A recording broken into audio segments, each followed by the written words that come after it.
সাফ চ্যাম্পিয়নশিপের আগে নিজেদের প্রস্তুতিতে কোনো ঘাটতি রাখতে চায় না বাংলাদেশ। কিরগিজস্তানে সম্ভাব্য 3 জাতি টুর্নামেন্টের পাশাপাশি ইউরোপের একটি দলের বিপক্ষেও প্রীতি ম্যাচ খেলতে চায় বাংলাদেশ ফুটবল ফেডারেশন। শুধু অনুশীলন নয়, কঠিন প্রতিপক্ষের বিপক্ষে নিজেদের যাচাই করে সাফ চ্যাম্পিয়নশিপ নামতে চায় বাংলাদেশ। তাই সাফের আগে প্রস্তুতির অংশ হিসেবে সেপ্টেম্বর ও অক্টোবর উইন্ডোতে অন্তত 4টি ফিফা আন্তর্জাতিক ম্যাচ খেলতে চায় বাংলাদেশ।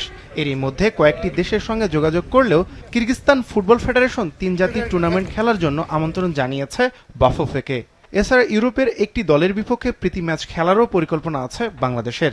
টুর্নামেন্টের আগে অবশ্যই কিছু প্র্যাকটিস ম্যাচ খেলা উচিত, সেটা আমাদের কোচ অলরেডি বলেছে যে ইউরোপিয়ান টিমের সাথে খেললে ভালো।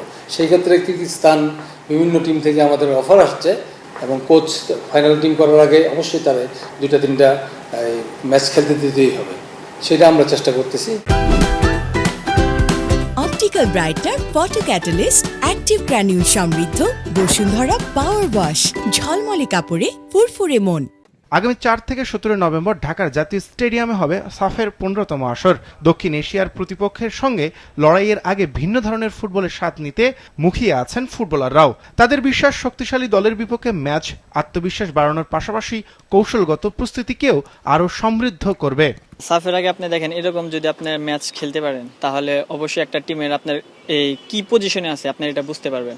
এই কিরগিজস্তানের সাথে যদি খেলা হয় বাংলাদেশের জন্য অনেকটা ভালো হবে, কারণ কিরগিজস্তান তারা হাই ভোল্টেজ ফুটবল খেলে। টিম যদি একসাথে আমরা খেলতে পারি, যে আমাদের যে ন্যাচারাল খেলাটা এটা যদি মাঠে আমরা খেলতে পারি, অবশ্যই আমার মনে হয় যে আর আমরা চ্যাম্পিয়ন হব। আর এখনকার টিমটা কিন্তু আপনি দেখেন অন্যরকম একটা টিম। সাফের আগে আন্তর্জাতিক ম্যাচগুলো সফলভাবে আয়োজন করা গেলে তা শুধু প্রস্তুতিকেই শানিত করবে না, বরং দীর্ঘদিন পর শিরোপা পুনরুদ্ধারের স্বপ্নেও বাড়তি আত্মবিশ্বাস যোগ করবে বলে মনে করেন খেলোয়াড়রা।